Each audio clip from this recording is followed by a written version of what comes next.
So this is like we're getting into like some serious drama here. So, on a parallel thread, I'd like met someone and they said like if you come through Germany, stop by. And I said, okay, well, on my way to India, I'm gonna stop by Daimler headquarters and talk to them, and see if there's any kind of partnership that could be had. This is, I forget the exact. It's right before I gave the IAC talk, so that like it would be that's how one could place it. And I met with their engineering team, and I said, like, is there anything you guys like? What do you guys want? Like, is there, I'm trying to play cool here, even though like we desperately need some kind of partnership or we're screwed. And they said, well, they're thinking about an electric smart car. So I was like, okay, if we were to do something, when would you want to see it? And I said, well, we've got like a delegation of Daimler executives coming through in January of 2009. And I think this was October or something like that. And I talked to JB, and like Drew and Scott and Vineet and a bunch of others. I was like, guys, we need to get a smart car, and we need to stuff a roadster powertrain into it and make it a custom battery, and it needs to work by the time the Daimler team comes here in January. Oh my God. Oh my. We can interview JB about it, and maybe he'd like add some additional color. So the problem was that there were no smart cars were not being sold in the U.S., but they were being sold in Mexico. So we sent someone to Mexico to just buy a smart car and drive across the border. So this is a gasoline smart car, so just with Mexican plates. So we went and bought a smart car in Mexico, drove across the border, and then literally put a roadster drive unit and modified battery pack in the smart car and had it working by January when the Daimler delegation came by. And I remember that being in that Daimler meeting, and man, they're like, why? Clearly they're quite grumpy that they even had to meet with us. They did not know we had this electric smart car, so they're grumpy that they had to meet with us, and we're clearly trying to get out of the room as quickly as possible. Yeah.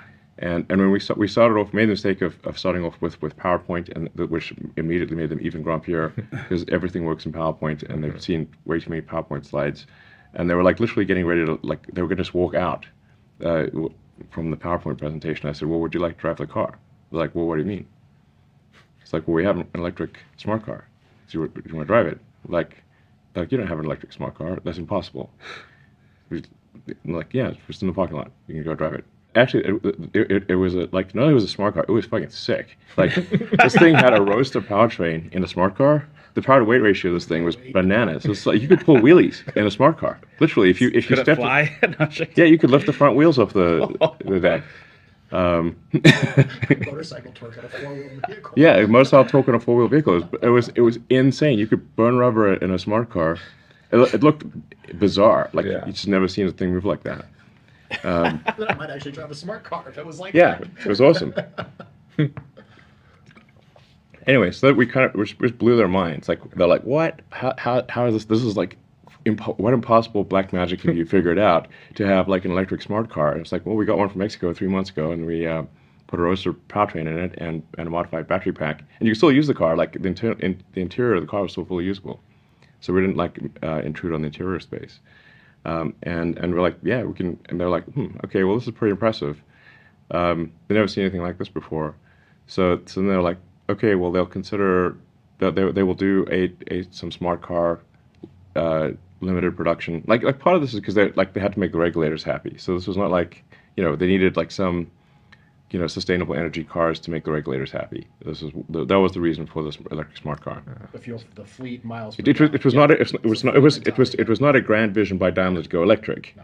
It was to get these annoying regulators off our back. So for the credits, right? Yeah, there was like compliance. It's compliance vehicles. So it's like there was like a minimum number of electric vehicles that had to be made. They could also make fuel cell vehicles, but those were way more expensive. Yeah. So from this standpoint, it was at the time, it was really more like what's the least amount of money we can spend and get the regulators off the regulator monkey off our back. So like, anyway, so we ended up making a bunch of electric smart cars for Daimler, and then over time we actually extended that into an electric A/B class, but they were always just really compliance vehicles. They did not want to make. Daimler was not willing to place at that time a big bet on electric vehicles. And so the volume and the price were always like, the volume's too low, the price is too high. These are going to be niche vehicles no matter what. But anyway, so what it did lead to, which was really essential, was Tesla getting saved by Daimler investing $50 million. So the $40 million invested in December of 2008 just gave us 6 months of runway. So that basically gave us until June of 2009. And again, during this period, General Motors is bankrupt, Chrysler is bankrupt.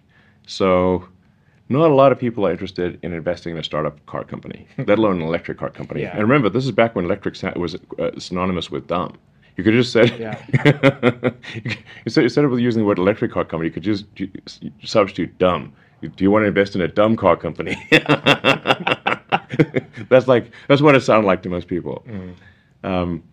So at the time, I think Daimler vaguely thought that the Volkswagen Group might invest in Tesla, and they didn't want that. So they were essentially to block VW from investing in Tesla, which, by the way, VW was not going to invest in Tesla. I talked to their person, and they expressed some initial interest, but then they went dark on me. So the only investor that was interested in Tesla at all was Daimler, and that was because of the electric smart program. Wow. So they invested $50 million into Tesla at roughly a $500 million valuation. So it worked out. Yeah. 10% or something like that. Yeah, they got 10% of the company. Yeah. I mean, we're really in the weeds here. So hopefully this is interesting to some people. But this is definitely some deep lore war story stuff. So then in 2009 we're also just figuring out how to actually get the Roadster into volume production. Yeah. So we were not able to reach volume production by Roadster standards in 2008. And we still had a bunch of things in the car that were broke. I think we managed to deliver maybe 20 or 25 cars in 2008, most of which were in December. And then we had to bring all of those cars back to have their drivetrains replaced. And I think most of them got their battery pack replaced too. So, I mean, it was just a fumbling mess, basically. It was insane. But in 2009 is when we actually figured out how to make the car half decent Roadster 1, where you could give it to someone and it wouldn't just break down immediately. And roughly summer of 2009 is when the car wasn't a complete piece of trash. That just didn't work. And then we did a Roadster 1.5, and then Franz joined, and Franz helped redesign the Roadster and make it better with the Roadster 2. Then by basically late 2009, early 2010 is where the Roadster was a decent as a toy. Yeah. Not as a transport you could count on, but as a toy, it was decent. Became decent around end of 2009, early 2010. Anyway, so that Daimler investment in May 2009 was what was essential to Tesla's survival, not a government loans. So this is another thing that is a misunderstanding here, because they got confused because GM and Chrysler and Ford, GM got a massive bailout, just a flat-out friggin' donation from taxpayers, of tens of billions of dollars. So GM got like I don't know, $30 billion handout basically with no repayment. Last I checked, there's over 14 billion that's unpaid. Okay, so maybe it's It's a real amount though. okay. It's 14 that has not been repaid and never will be, I suspect. So, and then Chrysler got a bunch of money, and then Ford got like a $5 billion loan. But Ford is in better financial shape because I don't know for whatever reason. I think that the Ford family has more long-term thinking than the people that were running GM and Chrysler. So they were in a better financial position. But it remains the case today that the only American car companies that have not gone bankrupt are Tesla and Ford. And you know, unless something changes significantly with Rivian and Lucid, they will both go bankrupt. They're tracking to bankruptcy. They may not say like that is currently like if this was an airplane, they're going like that. So if something happens to go change, okay. But currently, the intersection with doom. Yeah. So you know, I hope they are able to do something, but unless they cut their costs dramatically, they are in deep trouble. And will end up in the cemetery like every other car company, with the exception of Tesla and Ford. Anyway, that Daimler investment was essential to Tesla's survival. Around that time, in mid-2009, we got a letter, sort of a letter of interest, like a non-binding letter of interest from the DOE for a loan that I believe was around $500 million. Now, that was not a loan where they just give you $500 million. That was one where you spend the money, you provide invoices. Those invoices are provided to DOE. They then refund you based on the audited expenses that you paid. It's not like lump sum type of thing. It's retroactive after you spend it. It's a reimbursement program. It's a loan reimbursement. Yeah. So there's nothing's given for free. Loan. It's a loan reimbursement. So it would not be possible to use that as advanced capital to make something happen. It can only be used to reimburse expenses that have already taken place with a 2 to 3 month lag. And the first disbursement, that letter of interest did not become an actual binding document until 2010. And then and the first money that Tesla received as a reimbursement from that, I think, was March or April of 2010, by which time the recession had passed. So if we had needed the money from that loan, Tesla would have gone bankrupt. Yeah. So the DOE loan, I think, was helpful as an accelerant, but it was not a life or death thing for Tesla. And ultimately, the constraints, the problem is that the DOE was second guessing our business plan and our execution. So we're like, well, we need to change the business plan because if we keep going in that direction, we're going to die. So we're going to go in that direction and in the non-death direction. And then you're explaining to someone at the DOE why you're changing the plan, and then they're like, but the plan is different. You need to stay to the plan. Like, well, if we stay to the plan, we're going to crash, and the company will die. And that's why we want to change the plan. But that's the plan. But that's the plan. And I'm like, okay, this is not good.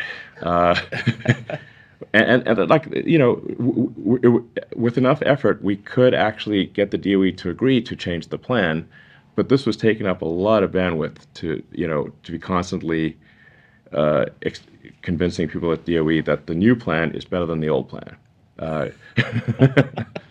So after the IPO in 2010, we paid back the DOE loan. That's awesome. And we actually had to pay a penalty. There was an early repayment penalty. So we paid back the loan with interest plus a prepayment penalty. Like, taxpayers made money on the loan. Very important. Yeah. Taxpayers made money on the Tesla DOE loan. Whereas they're still $14 down on $14 billion down on GM. So. Another thing worth pointing out is none of the incentives, the EV incentives that exist, not one of them was obtained by Tesla. Not one of them. The $7,500 tax credit was General Motors. they're the one who got that. Like Tesla had no lobbying power in DC at all. But GM had huge lobbying powers. They're the ones that got the $7,500 tax credit put in place, and Nissan. But we had basically no presence in DC. So,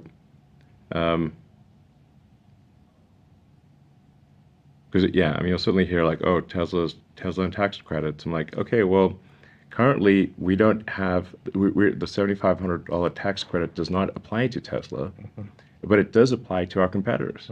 So anyone who has not made any company that's accumulated production below 200,000 cars has a $7,500 tax credit, and Tesla does not because we've long ago exceeded the 200,000 car maximum.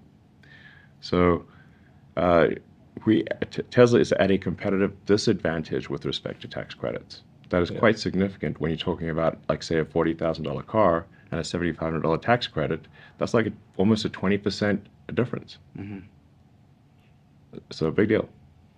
So Tesla is successful currently in spite of our competitors having materially greater tax advantages than Tesla.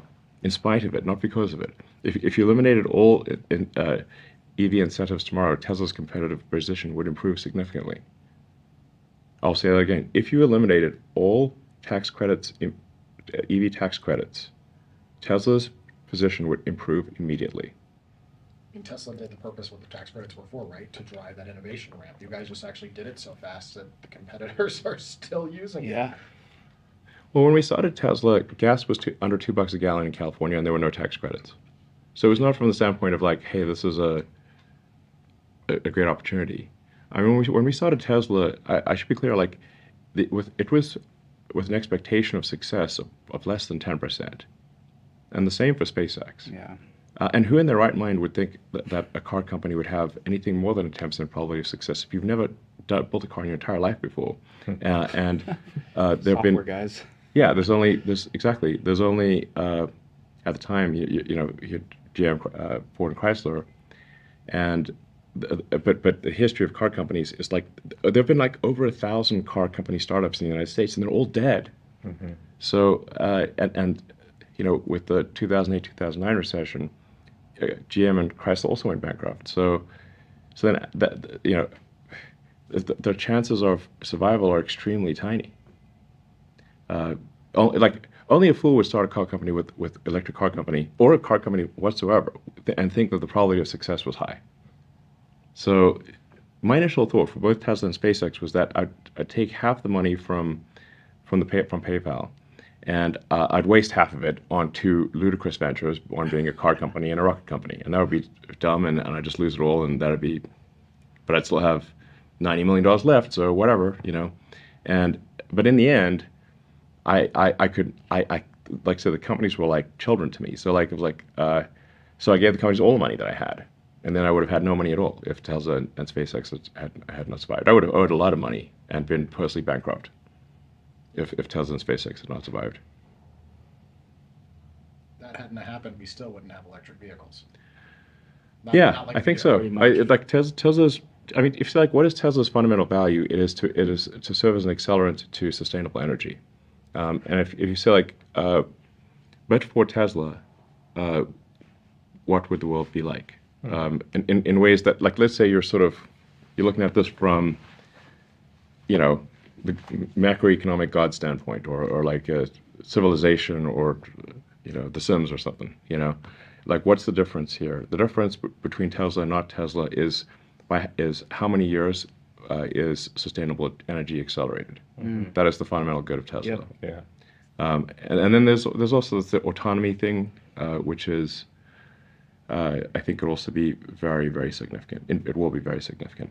But I'd say, like, in the absence of there being a fundamental technology discontinuity in the form of electrification and autonomy, both of them together, I think a new car company cannot succeed. So, and I'll tell you, like, actually, the real reason that people should have been shorting Tesla, and perhaps why some of them were shorting Tesla, and the real reason that car companies, new car companies, cannot succeed, or why it's very hard for them to succeed. And this was first told to me by this automotive investor when I was at Axel Springer headquarters getting a Golden Steering Wheel award, and this guy who's apparently like the best automotive investor in the world, comes up to me and like he's like, "Ha, I know why you're going to fail." I'm like, "Well, please tell me." I can think of several reasons. Tell me when I don't know. Yes, and he said he said that the car companies don't make any money on the new car sales. They make all of their money selling parts to cars to the existing fleet. Mm-hmm. So when the warranty runs out, like the life of a car before it hits the junkyard might be 20 years. Warranty is going to typically run out after 4 years, and there's a bunch of stuff that's not covered under warranty.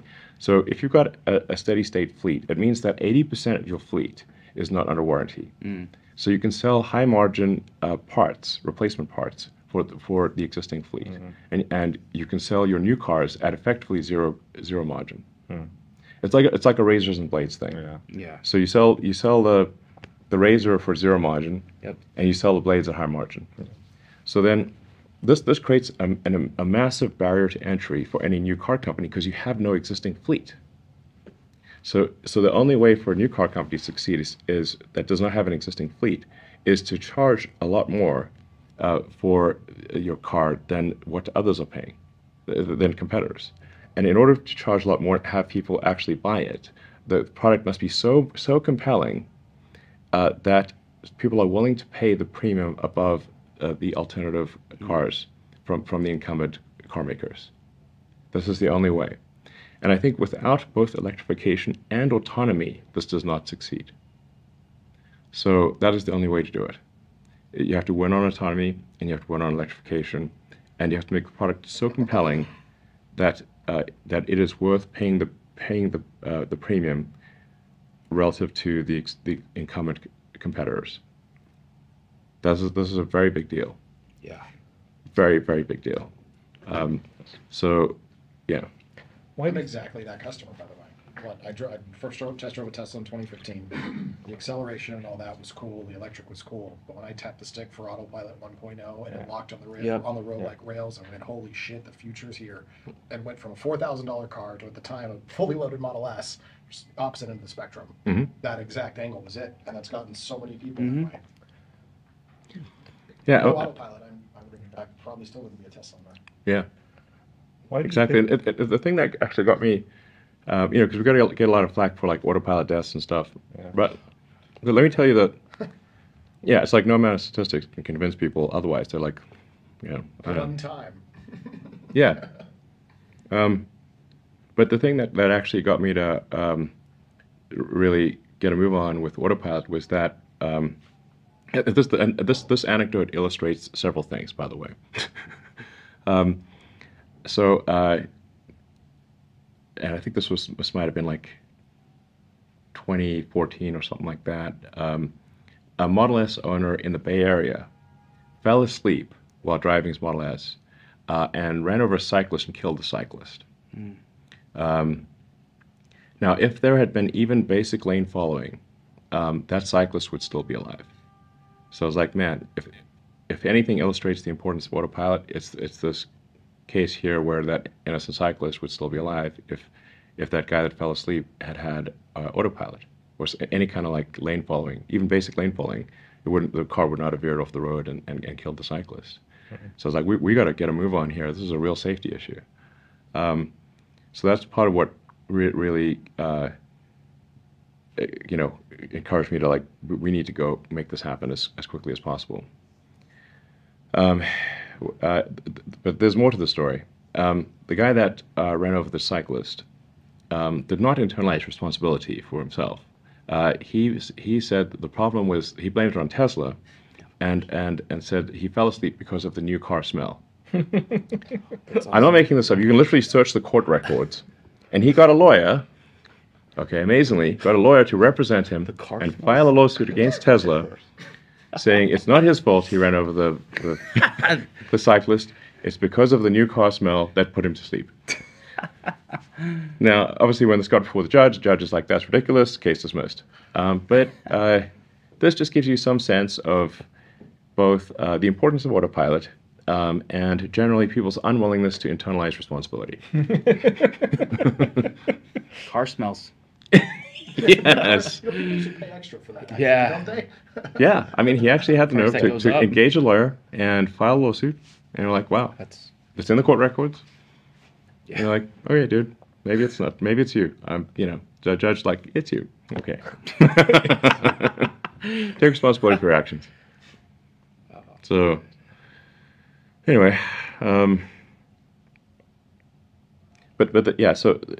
that's why I think like unless some new car company is able to solve autonomy and electrification and make a product that's extremely compelling and reach volume production where with a cost of goods where the cost of the car is low enough that you can charge a price where you don't exceed the affordability limit of people. Like a number of times I've had this conversation with like rich investors on Wall Street. Is crazy because there are two factors at play. One is value for money. The other is fundamental affordability. So these things are often conflated by if somebody has tens of millions of dollars, lives in Wall Street and whatever, they don't understand that they just think about value for money. They don't think about affordability. Like all cars are affordable. If someone just literally does not have enough money in the bank account, they cannot buy the car, even if you rail desirability to infinite. Like we'll just turn the desirability knob. This thing, will transform into a jet and fly you to a private island that it will create by itself. You can make it so desirable that you can just make desirability infinite. But if it costs more than people can afford, they can't buy it no matter how great it is. And so that affordability threshold is very, very important.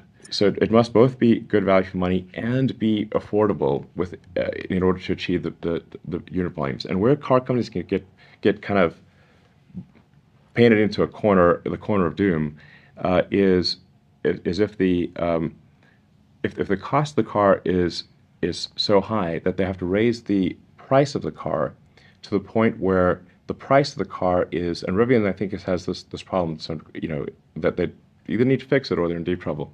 They raise the price to the point where only a very small number of people can afford the car, no matter how desirable it is.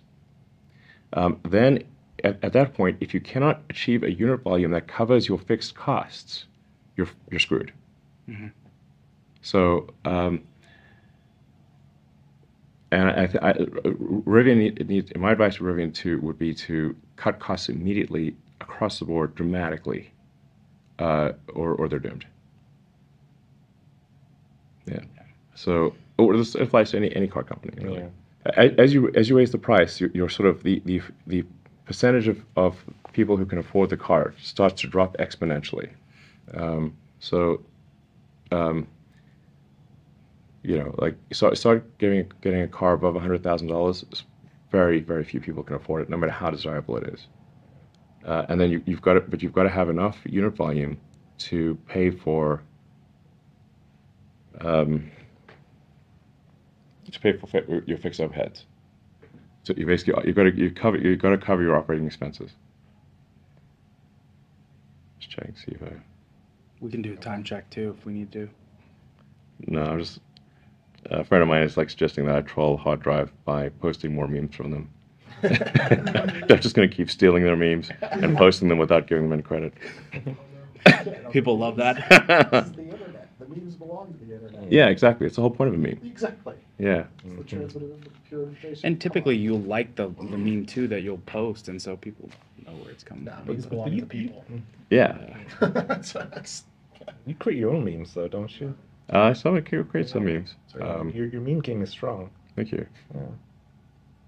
Who controls the memes? Controls. My friend is saying I should post hard drive memes and declare that I made it myself. I made it myself. and then tell hard drive to stop copying me. Wow. Well, maybe one day autopilot AI will figure out how to copy you. Yeah. That might be scary. I'd be so vexed. So yeah. You good on time too? Yeah. I'm okay. I was just getting little text buzzes. So, but nothing is like the house, something's on fire. Which, by the way, sometimes I do get the text. The house is on fire. The house is on fire. The car is on fire. The dumpster's on fire. Oh, yeah. Remember, we've had a lot of dumpster fires at Tesla, actually. I've heard. What's going on in Fremont? It seems like a lot of fires there. My friends there keep texting me every time there's a dumpster Yeah. fire. They're Literal dumpster fire. Yeah. It's like not a metaphorical dumpster fire. It's literally a dumpster on fire. I just imagine you see the beam of the dumpster on fire floating down the river Yeah. in Alabama. I mean, things like if you have like a lot of cardboard and wood packaging in a dumpster, then or whatever, it's gonna like if it's flammable. It's then somebody, I don't know. Sometimes I think some of these things are some kids having fun or whatever, just like being arsonists, and some of it are just I don't know how these things like trying to figure out why is this dumpster on fire. I don't know. It's on fire clearly, but how the fire start? I don't know. Nobody knows how the fire started. Like dumpster fires are actually not that dangerous, but they're like,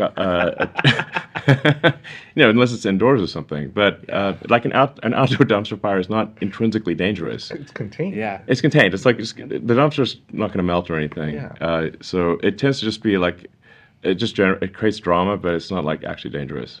So currently we've all been FSC beta. You guys, thank you, by the way. It's been fun. Yeah, thank you. Testing that. Recently got kicked out, but On long trips, really long road trips, I just made it's Yeah. it's I was on a really- long drive to not San kicked out. Francisco, On and really unfortunately, on really long road trips, I have this problem where I'll get the nag thing will give me enough times and I'll disable, and I did like 800 miles across Texas and I'll get tired of it. That's actually not what it's about. We currently get to give feedback for when the car does something wrong. Would it be useful if we got to give feedback when the car did something like really well and really right?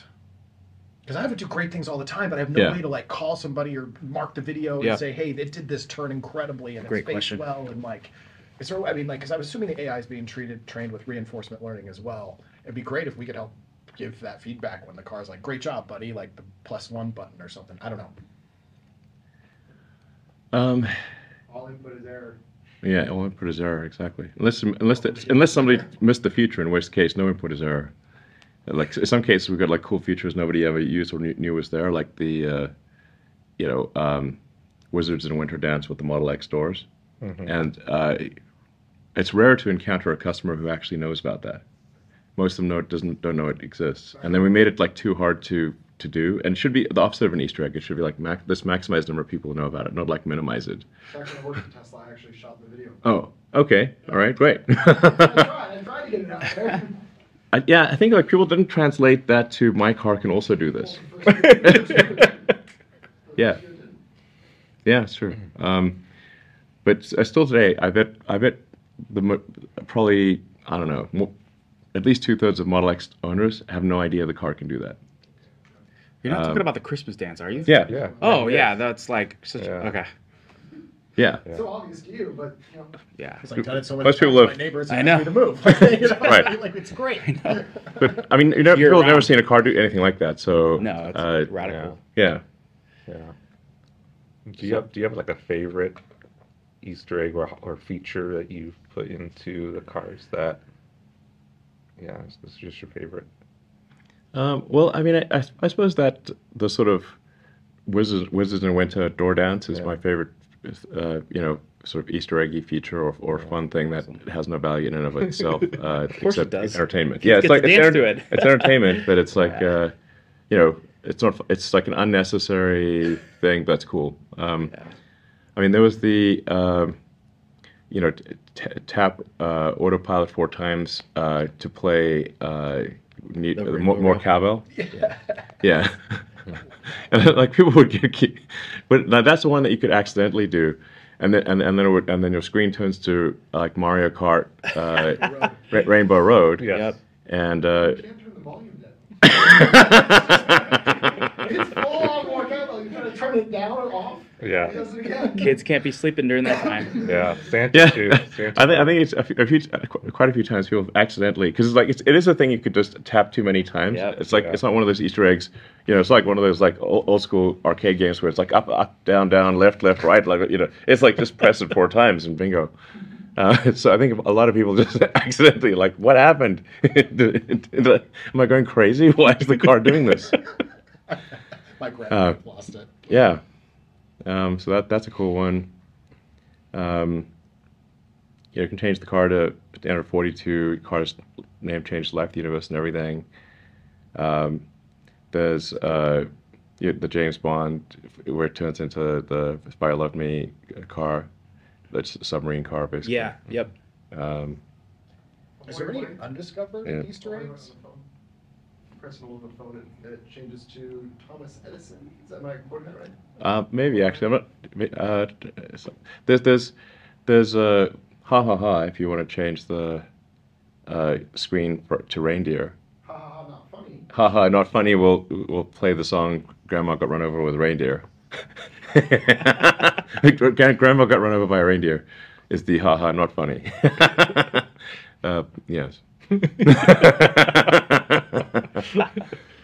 Is there any undiscovered Easter eggs in production right now?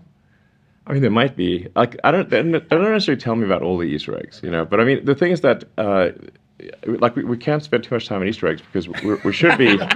Come on, that should be the entire focus. Well, the problem is if something is rare, like what you're really trying to do is maximize the area under the curve of number of people times degree of enjoyment. Yeah. So, like, it's fine to have like a a low effort Easter egg that is something that like a small number of people will get a lot of joy from, and then you like area under the curve of like, well, they got a lot of joy, but it's a small number of people. But what you're really looking for is something that would provide a lot of people enjoyment and maximize the area under the curve of total people times amount of average enjoyment. Yeah. That's what you're actually trying to do. So that's why I can't get carried away with the Easter egg stuff. Yeah. You really want everyone to experience it, not make it some extremely 0.01% of people actually even know it exists situation. Yeah. So I think we've got a lot of work to do actually with the basic software in the car. Like, our web browser sucks, and we definitely need to do work on the overall interface in the car. There's a lot of complaints on the interface. I think we do better on the interface. But like, if you try to use the web browser in the car, it like takes a long time to load, and that's a trash browser. Yeah. It's worse than like some iPad from 5 years ago, like by a lot. Like the rear screen and the S and X, the controls need a lot of work. But it can be quite helpful for like entertaining having like your kid now has something to watch in the back. Yep. Yeah. And you can put like YouTube stuff Game on. changer. It's a game. Yeah, if you play that, it's a game changer. It is a game changer. But like for example, like that's something where we could we should have separate audio for the back, and what's the point of like currently we play the same audio level for that back screen in the front as in the back. Like, it should just play the back should play that audio, or it should like route to a Bluetooth that's keyed off of the rear screen, and then you give them headphones or something. Yep.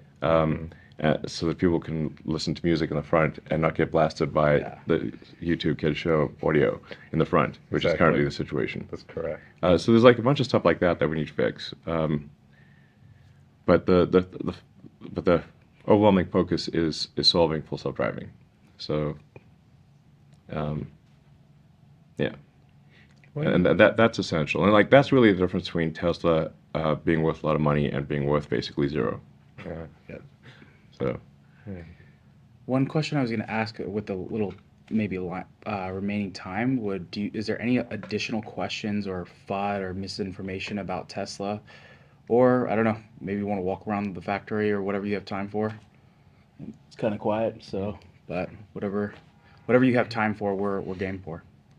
Well, I mean, is there anything we should go over that would be helpful? I mean, I think some of these things are like just like the whole founder thing is like it's like I think fundamentally like even a sort of like kind of a stupid question, because what does it mean to found something?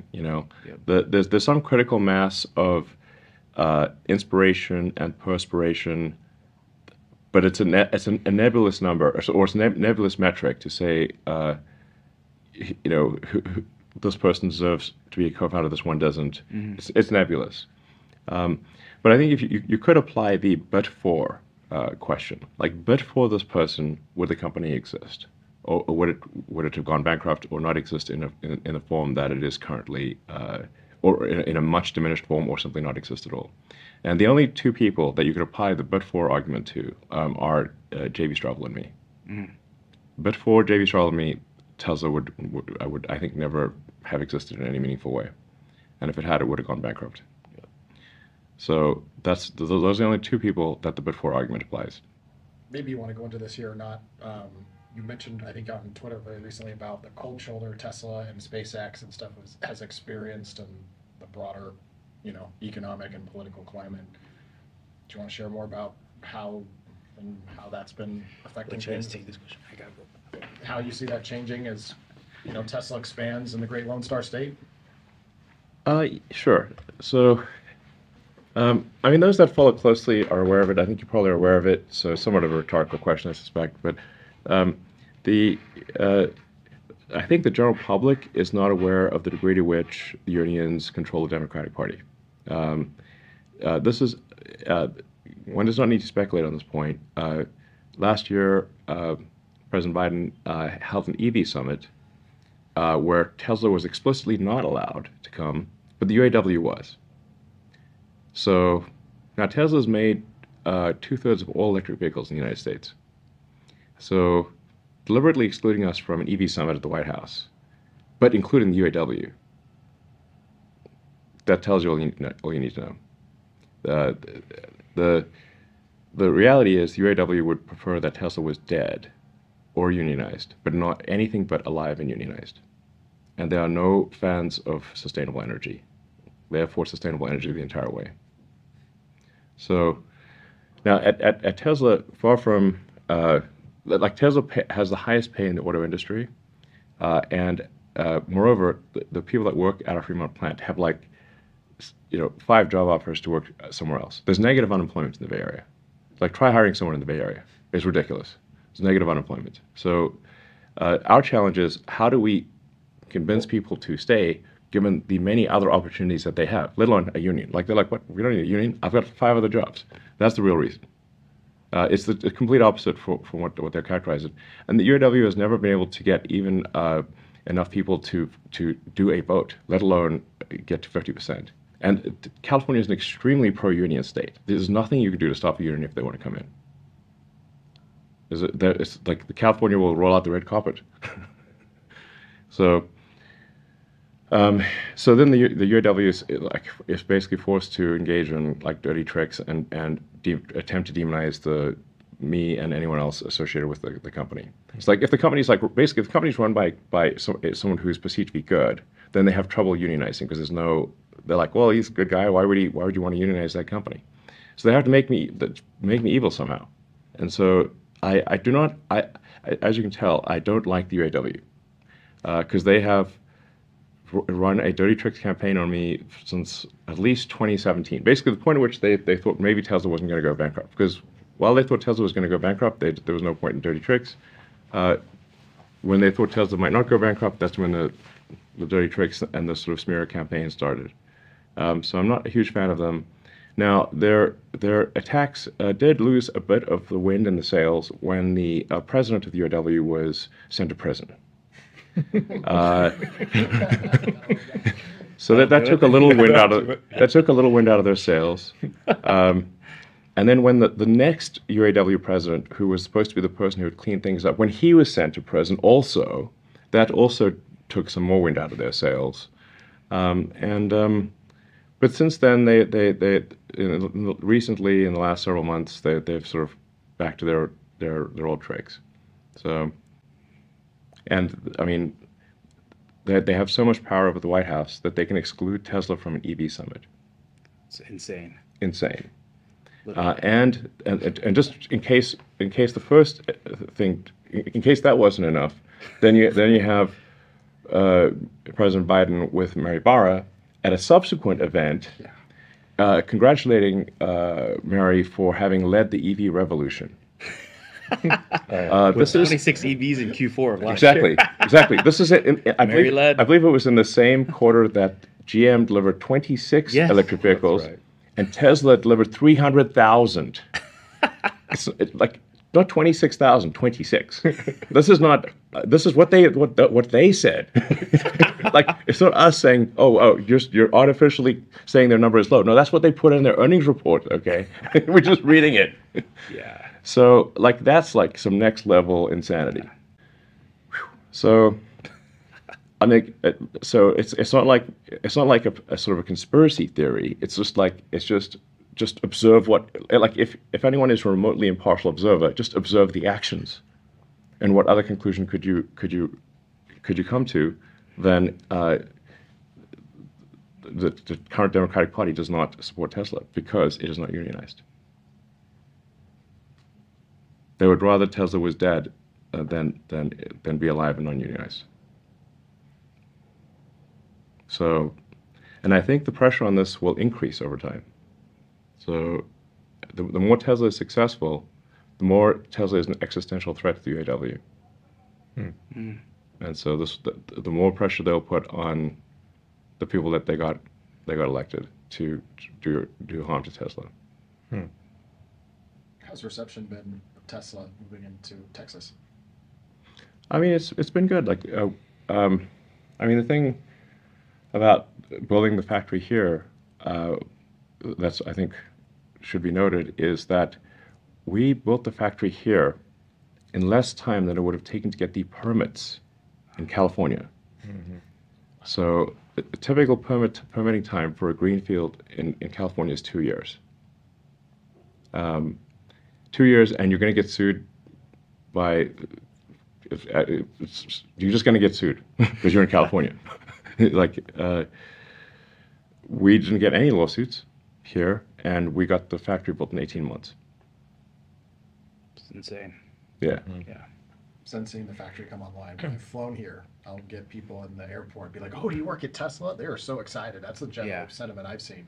Had a guy while driving down to see Starbase stop me. He's an oil man, but he was like, "My goodness, if this is what they're doing with the rockets, their cars have got to be amazing too." I think it's working. At least for the people on the side of the people. It's like I love living in California, but the problem is you cannot get things done. So it's like that's what I mean by like this is not like this is simply a description of fact. And ask anyone who's done a large project in California, how long would it take you to get the approval to proceed and pass CEQA in California for a large project? Oh, 2 years, and you're doing well if you do it in 2 years. And you're going to get a ton of people who's going to sue you just for the hell of it, basically. And like I said, we got this built in 18 months. Less time than it would take to get the permit done in California. And when you go back to the fundamental good of Tesla is to what degree are we accelerating sustainable energy, it matters if we get it done now or in 2 years. That explains a lot, actually. Yeah. I didn't think, So we therefore have a choice. Do we get a factory in California and delay progress by 2 years, or accelerate it by 2 years and do it in Texas? Yeah. What is the morally right thing to do? Obviously, Texas. Yeah. Yeah. So and unless like this, California's going to need like a crisis to have deregulation and delitigation. It's just because the two entities that most control the Democratic Party are the unions and secondarily the plaintiff bar, lawyers, the plaintiffs bar on the law side. They're basically the lawyers that sue, especially class action. That's who controls the Democratic Party. Anyone who's familiar with the inside baseball of this will agree with me. This is in fact the case, especially in California. So the issue is that the lawyers write the legislation to make it easy to win lawsuits in California, because they funded the election of the officials of the people that got elected got funded by Democrats and lawyers.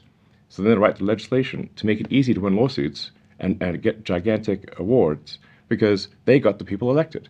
And you have this sort of circle of this nightmarish circle until there has to be an above 0% chance of a Republican getting elected in California. It has to be above 0%. Otherwise, you have a one-party state. Consequences action. Yes, and then the political parties are irrelevant, and it's just the primaries. So that's the situation with California. And unless there's a crisis, I don't see, like one possible solution is like more open primaries. Like more open primaries, I think would reduce the probability of special interests manipulating the election. I think like in LA, the mayoral election is open primaries or sort of open primaries. It's like it looks like maybe Rick Caruso will get elected, and he's like, I think it'd be great, you know. And but for the most part, California it's gerrymandered to hell and gone, and to ensure a supermajority Democrat outcome. I have a follow-up question. Generally speaking, everything you do is for humanity. Why? Why are we worth it? Why do you care about the politics? Why do you care about multiplanetary species? Consciousness, you mentioned that, but like, yeah. Do you ever get like feel like that's maybe not the case or not true?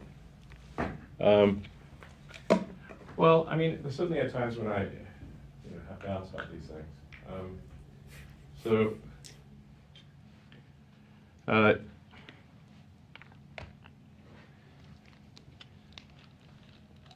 I mean, I think it's a good question you ask, because it goes to like at a foundational level, what is my philosophy, and why does it lead to this conclusion? Yes. So the reason is that when I was a teenager, I had like an existential crisis to try to figure out what's the meaning of life. It doesn't seem to be any meaning. For me, at least, the religious texts, and I read all of them that I get my hands on, did not seem convincing. So then I'm like, okay. Then I started reading the philosophers. Be careful of like reading German philosophers as a teenager. It's definitely not going to help with your depression. So reading Schopenhauer and Nietzsche, I'm like, now, as an adult, it's much more manageable. But as a kid, you're like, whoa. So then I was like, man, I'm just like struggling to find meaning in life here. And then I read Hitchhiker's Guide to the Galaxy, and basically what Douglas Adams was saying is that we don't really know what the right questions are to ask. Like the question is not what's the meaning of life. In the Hitchhiker's Guide to the Galaxy, Earth, it turns out, is a big computer and its goal is to answer the question, what's the meaning of life? And Earth comes up with the answer 42. This is where the 42 number comes from. Mm-hmm. And 420 is just 10 times 42. One order of magnitude. Yeah.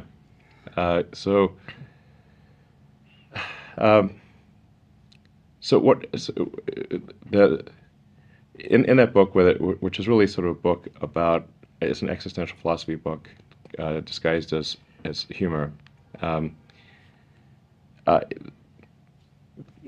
come to the conclusion that no, the real problem is trying to formulate the question. So, and to really have the right question, you need a much bigger computer than Earth.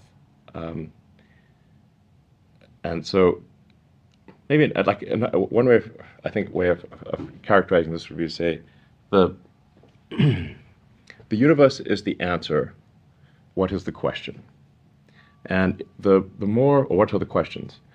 The more we can expand the scope and scale of consciousness, the better we can understand what questions to ask about the answer that is the universe. And the more we can expand consciousness, become a multi-planet species, ultimately a multicellular species, we have a chance of figuring out what the hell's going on.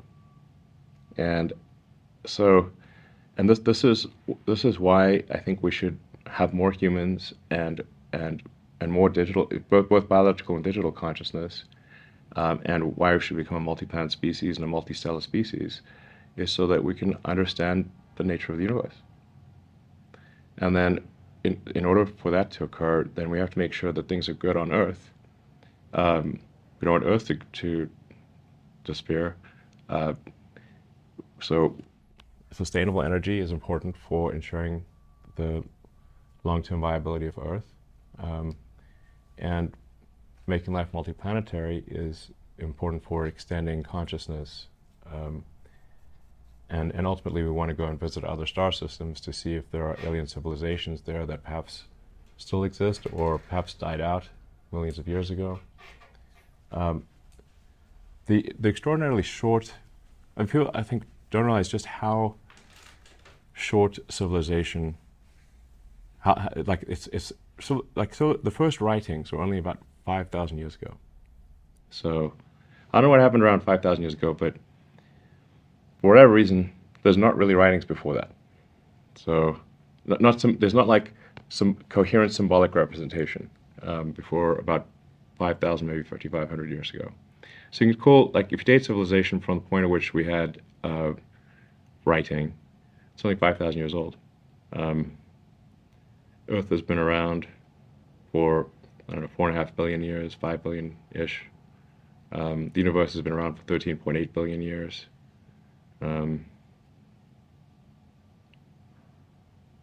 There were like shellfish, basically 500 million years ago. So basically, what I'm saying is civilization has existed for an instant, from a sort of a galactic timescale frame of reference. Civilization at 5,000 years is basically flash in the pan.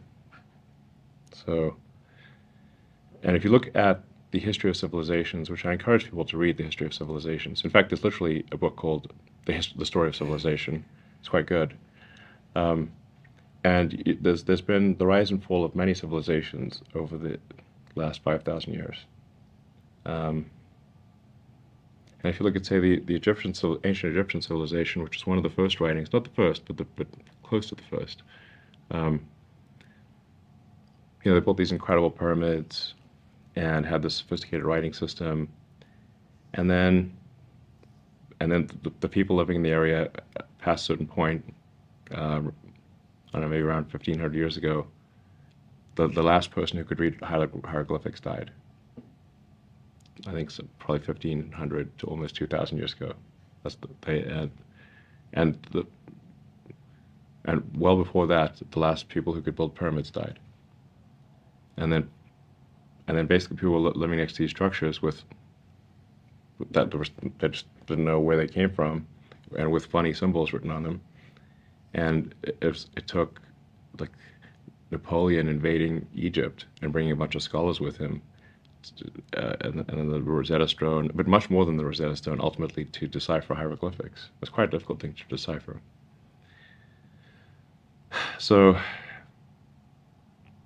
I'm saying, like, that's a civilization that had a really good run. The ancient Egyptians had like a 2,500 year run-ish. That's a very long time. Like 10 times longer than the United States has been a country. So, but still they died out. The ancient Sumerians died out. They were arguably the first, like from an archaeological standpoint, the first evidence of writing is the ancient Sumerian. Yeah. They even found like school books and stuff, like clay school books with like teachers' corrections and stuff. So it's just like basically civilization has existed for a split second is really what it amounts to. So I think it's very important that we become a multi-planet species while we can, and before technology potentially subsides below the level where it's possible. One of the possible scenarios, and I think possibly even a probable scenario, is that our tech level actually drops, just like the ancient Egyptians, just like every civilization, which has gone through, has gone sort of on a sine wave, but ultimately a downward sloping sine wave. So, just like the Egyptians living in Egypt forgot how to build pyramids and read hieroglyphics, we may forget how to build spaceships.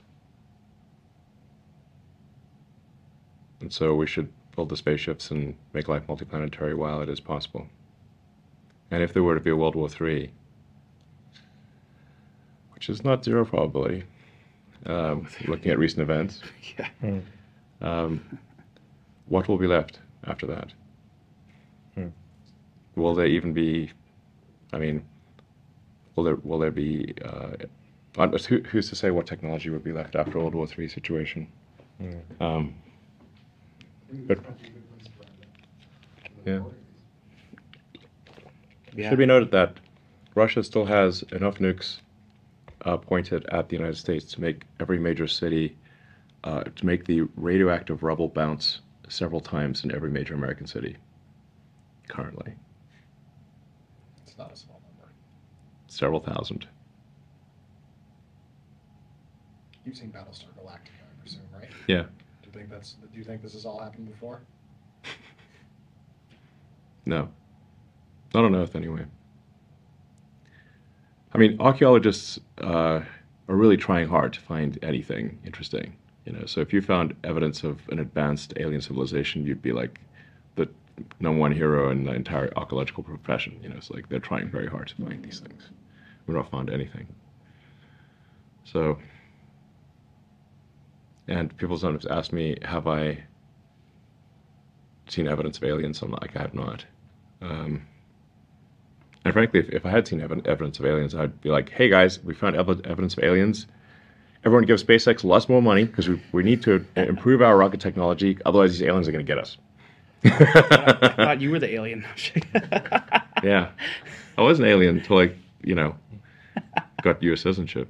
That's an alien registration card, it said. Nothing funds rocket development like a war, so. Yeah, if it was exactly. aliens. Yeah, totally. If the DoD had evidence of aliens, immediately trot them out and say, danger, aliens, give us more money. All of your money. Yeah, and everybody like, absolutely, these aliens may not be friendly. So to the best of my knowledge, there's no evidence of aliens.